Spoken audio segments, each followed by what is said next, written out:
Social reform in the Progressive Era. The Progressive Era occurred roughly between the late 1800s and ended with the First World War. This was a time of major urban reform in the United States. During this time, many immigrants began to come from Southern and Eastern Europe to the United States.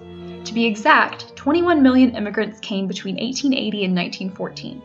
These immigrants in particular suffered under the industrial society of this era because there were very few programs that protected them from things like harsh working and harsh and unsanitary living conditions. Meanwhile, the large boom in corporations also began to exploit vulnerable populations. This began to fuel a call for regulations and social reform.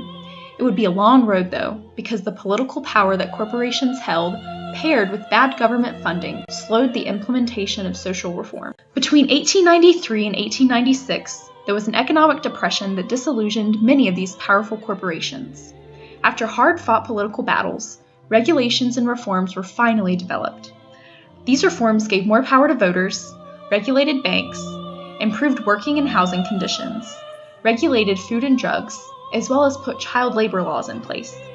Other social programs put into place were workers' compensation, mother's pension, juvenile courts, and the Children's Bureau.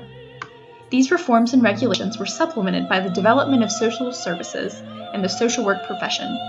Jane Addams, a major pioneer in social work, was one woman in this era who was not only a leader in activism and social reform, but founded Hull House, a settlement house in Chicago. Settlement houses were places in poor urban areas that assisted impoverished people. They played a large role in the social reform ideals of the Progressive Era. Because of people like Jane Addams, by the 1920s, many social workers were working at various agencies. So, the Progressive Era accomplished many things in terms of social reform. But there was a dark side to progressivism. Progressivism was deeply tied to racism, anti-Catholicism, and anti-Semitism. And despite reforms, oppression of vulnerable populations like women, African Americans, Asian immigrants, and people who spoke Spanish still occurred. Also, reforms made were only modest, and were generally confined to the state and local level. Despite these downsides, the Progressive Era reaped enormous strides towards social reform. Thanks for watching. I hope you learned something new.